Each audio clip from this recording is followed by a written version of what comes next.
오늘 저는 이사야서 32장 1절에서부터 4절까지의 말씀을 가지고서 우리에게 오신 왕 예수, 이와 같은 제목으로 여러분과 함께 은혜의 말씀을 나누려 합니다. 이 크리스마스의 가장 특별한 축복은 바로 하나님이신 예수님께서 이 땅 가운데 육신의 옷을 입고 오셨다는 것, 그 사실입니다. 성육신 인카네이션, 우리 가운데 육신의 몸을 입고 오셨습니다. 전능하신 하나님께서 우리 가운데 연약한 육신의 옷을 입고 이 땅 가운데 오신 것은 바로 우리의 모든 죄악과 우리의 모든 더러움을 청산하시고 하나님의 자녀로 막힌 담을 허시고 하나님의 백성 되게 만들기 위한 하나님의 섭리요 계획이었다고 성경은 말씀해 주셨습니다. 그런 하나님의 놀라신 은혜가 오늘 저와 여러분에게 임하여 우리가 예수 믿고 구원받은 친백성 되도록 붙잡아 주신 것을 우리는 늘 감사하고 감격하며 영광 돌릴 줄 믿습니다. 성경 마태복음 1장 21절에 이렇게 말합니다. 아들을 낳으리니 그 이름을 예수라 하라. 이는 그가 자기 백성을 그들의 죄에서 구원할 자이심이라 하더라라고 말씀해 주셨습니다. 하나님이 이 땅 가운데 우리에게 그 아들 예수 그리스도를 보내신 분명한 사명이 있다는 거예요. 자기 백성을 그들의 죄에서 구원할 자라고 성경은 명시했다고 말씀하고 있습니다. 여러분, 인간의 모든 죄는요, 인간의 모든 문제는 죄에서부터 시작되는 겁니다. 그렇지 않습니까? 하나님은 아담과 하와를 만드시고 사람을 만드시고 가장 좋은 환경인 에덴 동산에서 살게 해주셨습니다. 그런데 그런 풍요로움 가운데 문제가 생긴 이유가 무엇입니까? 서로 죽이고 멸망시키는 일, 서로 비난하고 정죄하며 서로 잘잘못을 따지는 일이 생겼던 그 원인도 다 바로 하나님의 말씀대로 살지 아니하고 선악과를 따먹은 죄의 문제에서부터 있었다는 거예요. 하나님과의 관계를 잃어버린 것도 죄고 축복을 잃어버리고 평안도 잃어버린 것도 결국 죄뿐이었습니다. 가난과 저주와 질병과 사망의 종이 되게 하며 살아갈 수밖에 없는 존재가 된 것도 바로 결국 다 죄 때문이었다는 겁니다. 여러분, 우리의 삶이 아무리 노력하고 애써도 조금은 좋아질 수 있을지 모릅니다. 그러나 우리의 마음속에 깊은 근원, 하나님의 은혜를 누리며 살 수 있는 그 모든 축복은 죄의 문제 해결하고는 살 수가 없어요. 우리나라는 1950년, 60년 6.25 동란 이후에 가장 어려운 나라였지만 지금은 정말 OECD 국가들 중에서 내노라 하는 나라가 되었습니다. 정말 한류라는 한국의 문화가 전 세계에 퍼져서 얼마 전에 영국에 한국 분식집이 생겼는데 1시간 이상 줄을 서서 먹는다는 그러한 이야기를 들은 적이 있습니다. 한국 문화, 한국 가요, 한국 팝송을 K-팝이라고 해서 막 듣고 서로 좋아하고 있다는 거예요. 물론 이와 같이 우리가 노력하고 수고해서 잘 살아보겠다는 캐치프레이즈를 걸고 애를 써서 어떤 경제적인 일정한 수준을 올리고 조금 발전은 했지만 그러나 이 모든 세상이 천국이 되지는 않았다는 겁니다. 왜 그렇습니까? 잘 살면서도 불구하고 잘 사는 나라일수록 우울증이 더 많고 잘 사는 나라일수록 자살률이 더 많고 자존감이 점점 문제가 더 어려워지는 것은 그 모든 것 원인이 바로 죄 때문이라는 거예요. 과거보다 편리해지고 과거보다 잘 살게 되었는데 도적질이 많고 거짓말과 폭력이 들끓고 있을까요? 그것은 바로 죄 때문이라는 것입니다. 가정이 속수무책으로 무너지고 자녀들이 방황하는 문제들이 왜 일어납니까? 그것도 역시 죄 때문입니다. 형제가 형제 사이에 다투고 싸우는 일들이 왜 생깁니까? 이 모든 것도 바로 죄 때문이라는 것입니다. 그런데 하나님의 아들 예수님께서 이 땅 가운데 오신 목적이 바로 그 죄의 문제를 해결해 주시고 그 죄로부터 말미암아 영원한 자유와 평화를 누리게 하기 위해서 주님께서 이 땅에 오셨다고 성경은 말씀해 주셨다는 것입니다. 그런데 오늘 성경은 우리에게 특별히 예수님이 오신 목적 4가지를 분명하게 말씀하고 있다고 성경은 말씀하고 있습니다. 얼마나 감사한 일입니까? 먼저 예수님께서는 이 땅 가운데 오셔서 4가지 것 첫 번째로 하나님은 우리 가운데 광풍을 피하시는 분으로 오셨다고 성경은 말씀해 주셨습니다. 보라, 장차 한 왕이 공의로 통치할 것이요 방백들이 정의로 다스릴 것이며 또 그 사람은 광풍을 피하는 곳이다 라고 성경은 우리에게 말씀해 주셨습니다. 광풍이라는 것은 폭풍을 말하는 것이죠. 요즘 최근에 이 미국 동북부, 동중부에도 지금 한파가 찾아왔습니다. 영하 15도, 16도. 캐나다에서 영하 15도, 16도는 별로 그렇게 큰 추위는 아니지만 그렇게 경험해 보지 못한 사람들에게 영하 15, 16도, 섭씨 영하 15, 16도는 굉장히 추운 한파가 아니겠습니까? 그런데 이런 폭풍과 광풍이나 추위 가운데서도 우리는 어찌할 바를 모을 때가 얼마나 많이 있습니까? 그런데 성경은 예수님께서 오신 그 아기 예수, 우리의 왕이신 예수님은 우리의 광풍을 피하는 곳이 될 것이라고 성경은 말합니다. 광풍하면 예수님께서 배를 타고 제자들과 함께 갈릴리 호수를 건너가던 도중에 큰 풍랑을 만나셨지 않습니까? 배가 침몰할 지경에 이르렀습니다. 물이 들어오고 사람들이 죽게 되었다고 판단할 그때에 그들은 모든 절망이 다 가장 크게 깊게 일어나기 시작했었습니다. 인간의 힘으로 아무리 노를 젓고 배를 바로 잡으려고 해도 할 수가 없었습니다. 거대한 폭풍이었기 때문에 그때 제자들은 예수님, 주무시는 예수님을 흔들었겠습니다. 주님, 우리가 죽게 된 것을 돌아보지 않습니까? 라고 예수님을 흔들었겠습니다. 그때 예수님께서 일어서서 말씀하십니다. 바람과 파도를 꾸짖으시니 그 즉시 광풍이 잠잠하게 되었다고 성경은 말합니다. 마가복음 4장 39절에 예수께서 바람을 꾸짖으시며 바다더러 이르시되 잠잠하라 고요하라 하시니 바람이 그치고 아주 잔잔하여졌다라고 성경은 우리에게 말씀해 주셨습니다. 얼마나 놀라운 사건입니까? 바람이 잔잔하여지고 광풍이 줄어들었다는 사실 자체만으로 기쁜 것이 아니라 이 온 우주 만물을 하나님이신 아들 예수님께서 말씀 한마디로 잠잠케 했다는 것이 더 큰 의의가 아니겠습니까? 우리 인생도 광풍에 휩싸일 때가 얼마나 많이 있습니까? 생각해 보십시오.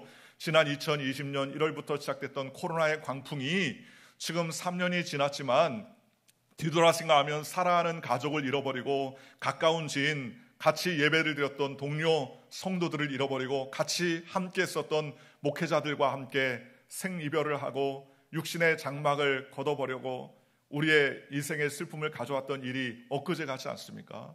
코로나의 광풍이 우리에게 다가왔을 때 우리가 누가 나는 안전하다라고 장담할 수 있겠습니까?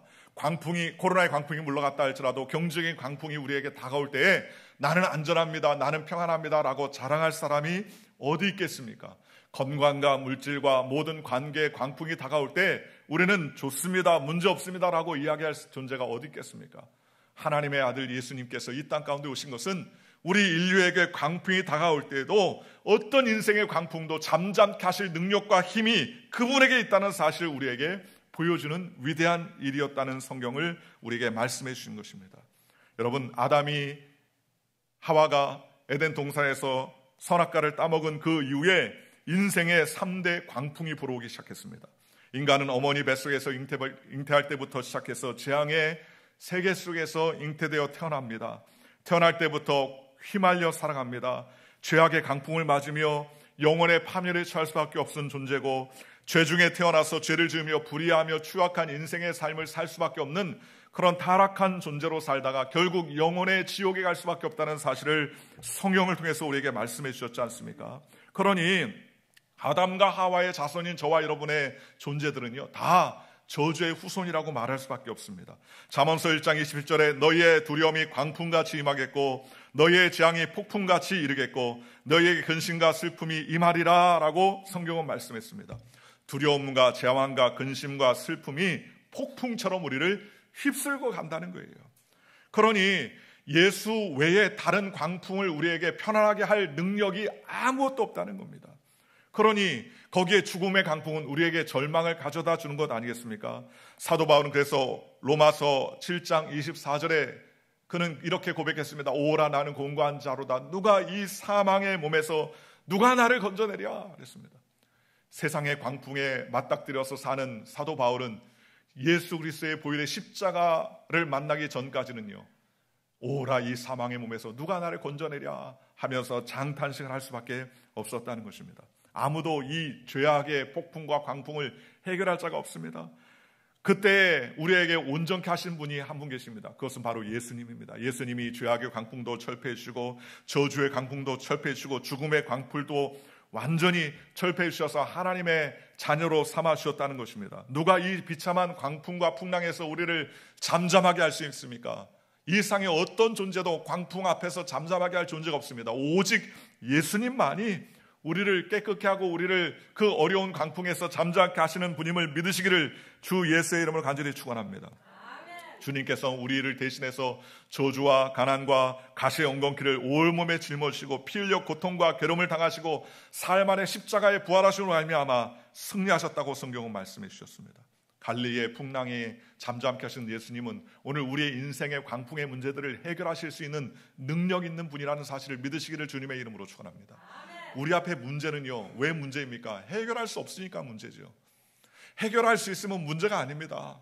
깨끗하게 문제를 청산할 수 있으면 그건 더 이상 문제가 아니죠. 문제는 왜 문제입니까? 내가 그 문제 앞에서 점점 나약해지고 작아지고 해결할 수 없기 때문에 문제 아닙니까? 그런데 어떤 문제도 예수님 앞에서는 문제가 될 수 없으며 문제보다 크신 분이 바로 예수님이라는 사실을 우리는 기억하시기를 주님의 이름으로 축원합니다.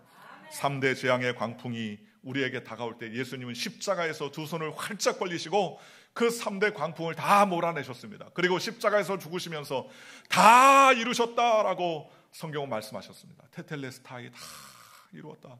죄악의 광풍도 저주의 광풍도 죽음의 광풍도 주님께서 다 멸하시고 십자가로 승리하셨다고 성경은 우리에게 말씀해 주셨습니다. 그러니 오늘 저와 여러분이 광풍을 피할 수 있는 그늘이 어디 있습니까? 그건 십자가 밑이 바로 광풍을 피할 수 있는 그늘입니다. 이상의 재물도 명예도 능력도 힘도 또 재물 재산도 우리의 광풍을 우리에게 다가오는 광풍을 해결할 수 없지만 오직 예수님은 그 십자가의 보혈 밑에서 우리에게 광풍의 안식처를 허락해 준다는 사실을 기억하시고 주님께 나아가시기를 주님의 이름으로 축원합니다. 두 번째로 예수님이 오신 이유는요, 예수님은 폭우를 가리우는 곳이라고 성경은 우리에게 말씀해 주셨습니다. 오늘 성경에 말씀하시기를 예수님은 광풍을 피하는 곳, 폭우를 가리는 곳 같을 것이며 라고 성경은 말합니다. 폭우는 무엇을 말합니까? 폭우는 쏟아지는 비를 말하는데 간단하게 우산으로 막을 수 있는 정도가 아닙니다. 하늘에서 쏟아져 내리는 폭포수와 같은 비를 말하는데 이 비는 바로 하나님의 심판을 말하는 것입니다. 하나님의 심판이 하늘에서 땅에 쏟아질 때 이 폭우를 막을 수 있는 사람이 어디 있겠습니까? 하나도 남지 않습니다. 불이 나서 불이 타면은요, 재라도 남지만 그러나 홍수가 나서 물로 쓸어가면은요, 재도 남지 아니하고 싹 쓸어가는 것 아니겠습니까? 시편 90편 5절에 이렇게 말합니다. 주께서 그들을 홍수처럼 쓸어가시나이다. 그들은 잠깐 자는 것 같으며 아침에 돋는 풀 같으니이다 라고 말씀해 주셨습니다. 폭우가 내려오면 그 폭우를 감당할 수 없는 경우가 얼마나 많이 있습니까? 우리나라의 온도도 수온도 점점 올라가가지고 예상하지 못하는 강수량이 점점 많아지고 또 이 열대성 기후들이 자꾸 나타나서 여름에도 폭풍이 많이 일어난 경우, 폭우가 많이 일어나는 경우가 많이 있다는 것입니다. 이런 폭우 가운데서 우리를 잠잠케 하고 안전하게 할 수 있는 것은 오직 예수님입니다. 소돔과 고모라의 심판을 보십시오. 소돔과 고모라가 음란하고 부패하여 하나님을 거역할 때 하나님께서 하늘의 불과 유황비를 쏟아내리게 하셔서 파멸시켰습니다. 유다서 1장 7절에 이렇게 말합니다. 소돔과 고모라와 그 이웃 도시들도 그들과 같은 행동으로 음란하며 다른 육체를 따라가다가 영원한 불의 형벌을 받음으로 거울이 되었느니라 라고 말씀하셨습니다. 베드로서 2장 6절에도 소돔과 고모라 성을 멸망하기로 정하여 죄가 되게 하사 후세에 경건하지 아니한 자들에게 본을 삼으셨으며 라고 말씀하셨습니다. 하늘에 쏟아지는 재앙의 불, 심판의 불에서 해방받을 수 있는 사람은 아무도 없습니다. 말세 때는요, 하늘이 두루마리처럼 말린다고 성경은 말했습니다. 또 온 하늘이 불타 없어진다고 성경은 말했습니다. 여러분, 이 앞에서 우리가 나는 깨끗합니다, 나는 온전합니다, 나는 불타 없어지지 않습니다 라고 자랑할 수 있는 사람은 어디 있겠습니까? 큰 소리로 하늘이 떠나고 맹렬히 땅이 불에 녹을 것이라고 성경은 말씀하셨습니다. 그러나 오직 주님을 경외하며 하나님을 믿는 자들에게는 새 하늘과 새 땅이 거한다고 주님 우리에게 말씀해 주고 계십니다. 그러므로 우리는 이 세상의 어떤 폭우도 해결할 수 있는 분이 바로 십자가를 지신 예수님이라는 사실을 저와 여러분이 기억하시기를 주님의 이름으로 축원합니다. 예수님은 인류의 대표자로서 인류에게 쏟아지는 거대한 폭우를 다 십자가로 다 청산해 주셨습니다. 예수 그리스도는 하나님이여 어찌하여 나를 버리셨나이까 라고 말하면서 극심한 고난과 고통 가운데서도 그 인류에게 당하오는 폭우를 다 마시셨습니다. 그리고 절규하셨습니다. 예수님께서 당하신 고난은 우리가 상상하며 측량할 수 없을 정도입니다. 영원히 깨달을 수 없어요. 인간의 이성이나 사고나 이러한 것들로 우리가 깨달을 수 있을까요? 깨달을 수 없죠. 예수님이 당한 고난의 깊이와 넓이와 그 놀라우신 은혜는 인류가 상상할 수 없을 정도라는 거예요. 그러니 십자가를 통해서 인류에게 쏟아질 저주의 폭우, 심판의 폭우를 예수님께서는 다 짊어지고 담당해 주셨습니다. 고린도후서 5장 21절에 하나님이 죄를 알지도 못하신 이를 우리를 대신하여 죄를 삼으신 것은 우리로 하여금 그 안에서 하나님의 의가 되게 하려 하심이라 그랬습니다. 여러분, 우리의 노력과 수고로 의를 이룰 수 있습니까? 우리가 깨끗하게 산다고 해서 거룩해질 수가 있나요? 우리가 육신적으로 착한 일, 선한 일, 아름다운 일을 많이 한다고 해서 우리가 의를 이룰 수 있습니까? 아니에요. 우리는 의를 이룰 수 없는 존재입니다. 우리는 멸망받을 수밖에 없는 존재입니다. 우리는 망할 수밖에 없는 존재입니다. 그런데 우리를 위해서 하나님께서 우산이 되어주셔서 그 강한 폭우를 다 청산해주시고 우리를 하나님의 자녀로 삼아 주셨다는 것입니다. 얼마 전에 한국의 드라마 중에 슈룹이라는 드라마가 있습니다. 고전 사극 드라마인데 그 슈룹이라는 단어가 무슨 말인가 하고 확인했더니 슈룹이란 말이 우산이라는 말이에요. 우산이란 말. 왕궁에서 그 왕자들의 엄마가 왕자들의 우산이 되어줘서 그들에게 다가오는 여러 가지 환난과 어려움 가운데 지혜로 잘 그들을 이끌어서 왕으로서 잘 인도할 수 있게끔 우산이 되어준다, 그런 뜻을 가지고 있습니다. 엄마가 자녀를 위해서 또 그 자식들을 위해서 모든 것을 내어놓고 그 자녀들을 위해서 교육하고 또 그들을 위해서 헌신하는 그런 삶을 사극으로 보여준 내용입니다. 그런데 하나님은 우리에게 슈룹 우산이 되어주셨습니다. 단순한 우산이 아닙니다. 거대한 세상의 폭풍과 다가올 때 그 폭풍을 막아주시고 죄악의 폭풍을 막아주시고 저주와 환난의 폭풍을 막아주시고 또 사망의 폭풍을 막아주시고 우리에게 구원의 우산이 되어주셔서 우리를 하나님의 백성으로 만들어주셨다고 성경 말합니다. 이사야서 53장 4절은 예수님께서 십자가에서 그는 실로 우리의 질고를 지고 우리의 슬픔을 당하였거늘 우리는 생각하기를 그는 징벌을 받아서 하나님께 맞으며 고난을 당한다 하였노라 라고 말했습니다. 여러분, 십자가 외에 피할 곳이 없습니다. 십자가야말로 우리의 영원한 안식처요, 우리의 영원한 구원이시요 영원한 하나님의 은혜를 제공하는 곳이 바로 십자가라는 거예요. 요한복음 3장 10절에 하나님이 그 아들을 이 세상에 보내신 것은 세상을 심판하려 하심이 아니요 그로 말미암아 세상이 구원을 얻게 하려 하신다고 성경은 우리에게 말씀하셨습니다. 하나님께서 십자가에 들어오는 자들마다, 십자가의 우산 밑으로 들어오는 자마다 다 구원해 주신다고 성경은 우리에게 말씀해 주셨습니다. 그러니 우리는 그 십자가로 달려가는 저와 여러분들 되시기를 주님의 이름으로 축원합니다. 2000년 전에 예수님은 우리에게 십자가의 우산을 만들어 놓으셨습니다. 그리고 그들을 믿는 자마다, 그 십자가에 들어오는 자마다 하나님의 은혜로 말미암아 거대한 폭우를 다 잠잠케 하고 우리를 주님께서 사랑의 백성으로 친히 삼아 주셔서 주님의 은혜 가운데 살아갈 수 있도록 하나님께서 우리를 붙잡아 주셨습니다.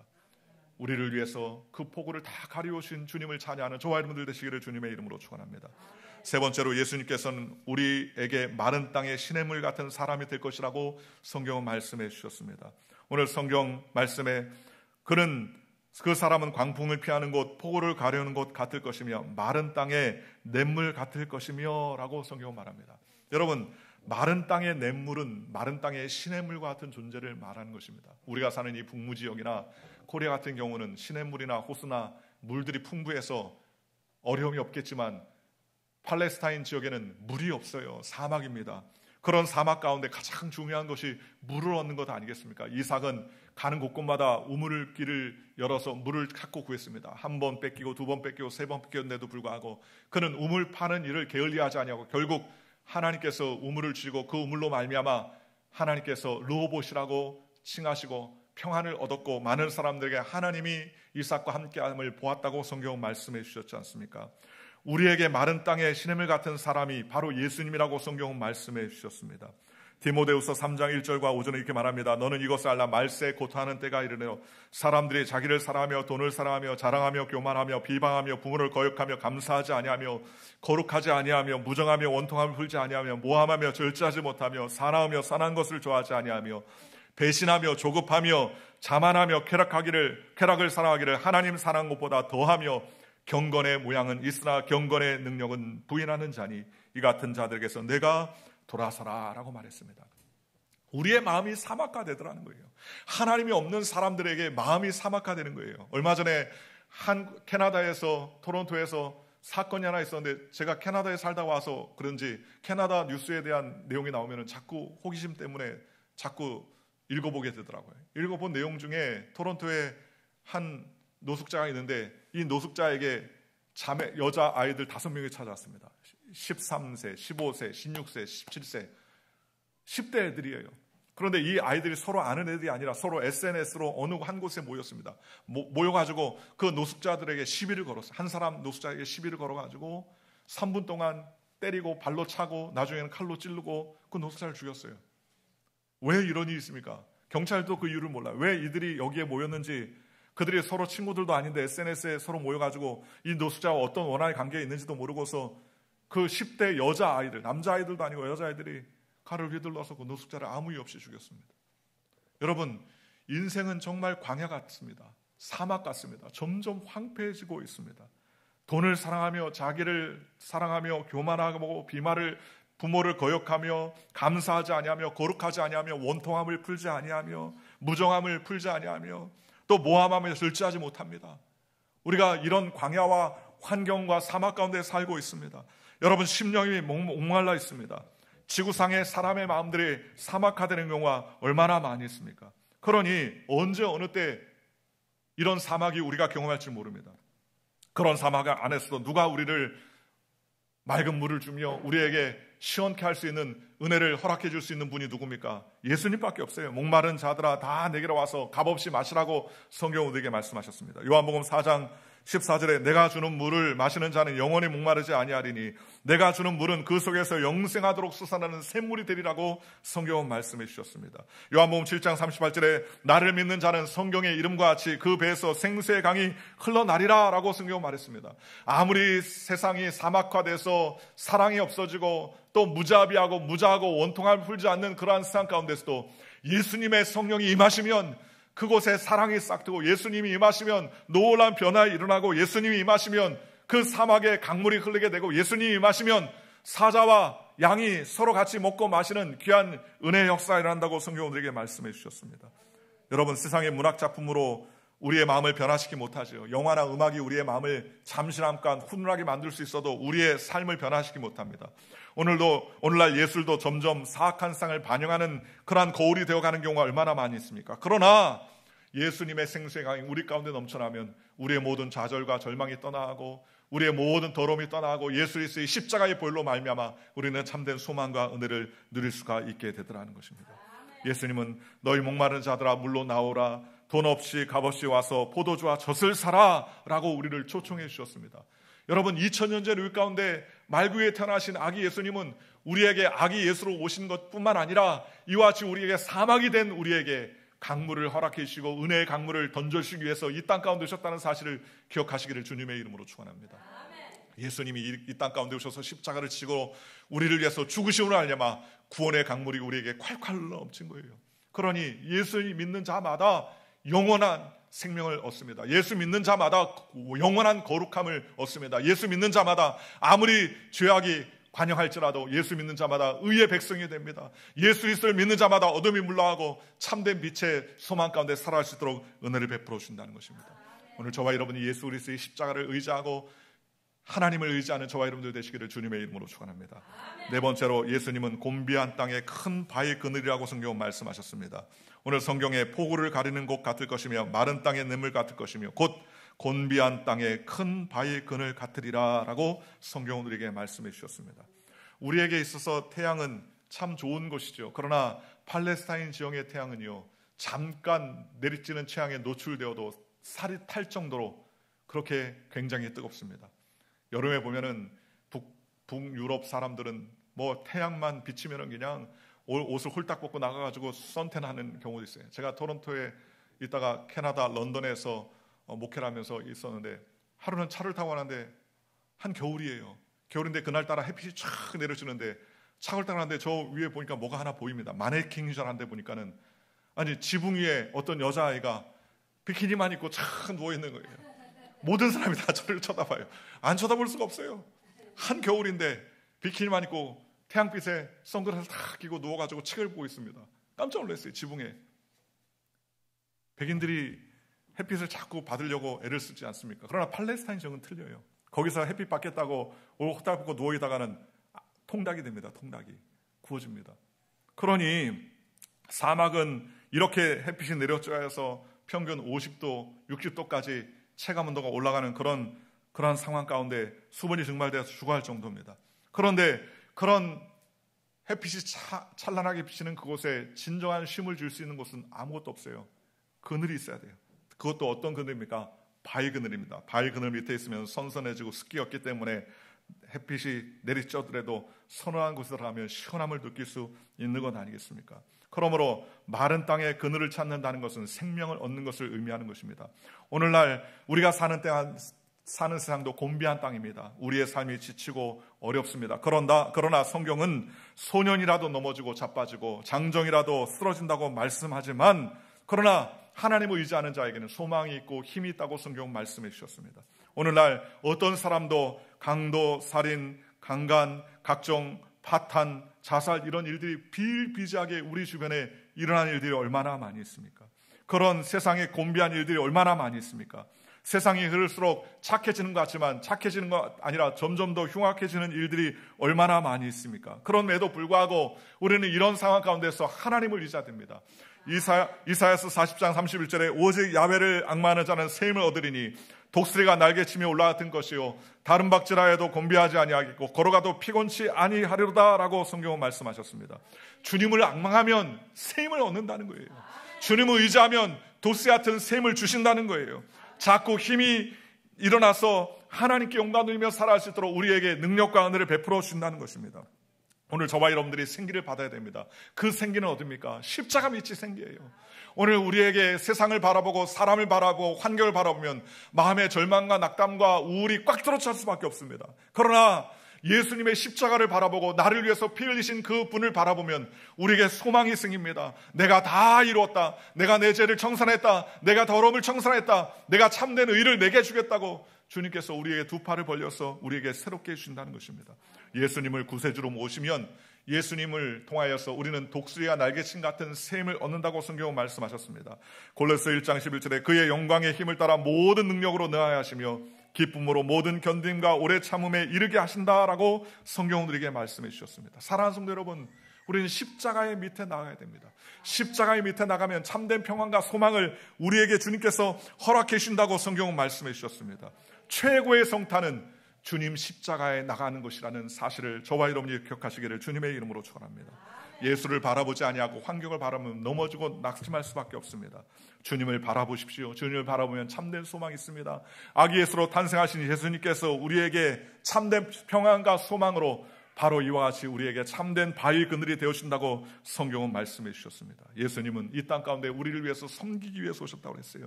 마태복음 20장 28절에 인자가 온 것은 섬김을 받으려 함이 아니라 도리어 섬기려 하고 자기 목숨을 많은 사람의 대속물로 주려 함이라고 성경은 우리에게 말씀해 주셨습니다. 세계적인 암 전문가였던 MD 앤더슨 종신교수에 의하면 암의 최고 권위자라고 하는데 김의신 박사가 인터뷰한 기사에 이런 내용이 나옵니다. 암 환자 중에 하나님을 믿는 사람들은 죽고 사는 문제는 하나님밖에 모른다는 믿음이 확고하다. 이런 환자들 가운데 건강을 되찾은 이들은 많이 목격했다. 또 신앙이 있는 사람은 암에 대한 저항력도 높다는 게 이미 연구 결과로 증명되고 있다. 교회 성가대원과 일반인들을 비교해보니 성가대원의 면역세포 일명 NK 세포수가 일반인보다 몇십 배 아니 무려 1000배 이상이나 많은 것으로 측정됐다. 면역세포가 많으면 암 치료도 잘 되고 암도 잘 걸리지 않는다. 내 경험으로는 믿는 사람이 믿음 없는 사람보다 암을 이기는 힘이 강하다라고 기독교 신문이 아니라 일반 신문에 나온 기사예요. 예수 믿는 사람은요 일반 사람보다 암 세포를 이길 수 있는 NK 세포가요 1000배 이상 강하고 특별히 어떤 사람에게 맞느냐? 성가대원들에게 맞다는 거예요. 오늘 저와 여러분들이 다 성가대원 왜요? 하나님을 찬양하지 않습니까? 매일 모여서 예수 믿는 사람 뭐합니까? 하나님을 찬양하고 하나님을 찬송하지 않습니까? 그러니 우리는 하나님의 은혜로 삽니다. 오늘 십자가의 그늘이 우리에게 소망을 주는 것입니다. 광풍을 피하는 곳이 되게 합니다. 우리에게 참된 생사의 근원이 되게 해주신다는 것입니다. 사랑하는 성도 여러분, 그 십자가 보혈을 흘려주신 예수님, 그 예수님이 2000년 전에 우리를 위해서 탄생하셔서 이와 같은 소망을 우리에게 허락해 주셨습니다. 그 예수님 우리는 날마다 붙잡고 의지하는 저와 여러분들 되시기를 주님의 이름으로 축원합니다. 세상 바라보고 낙심하지 마십시오. 사람 보고 낙심하지 마십시오. 환경 바라보고 우울해하지 마십시오. 우리가 바라봐야 할 오직 대상은 십자가 지신 예수님밖에 없는 줄 믿으시고 주님만 의지하며 나가는 저와 여러분들 되시기를 주 예수의 이름으로 간절히 축원합니다. 기도하겠습니다.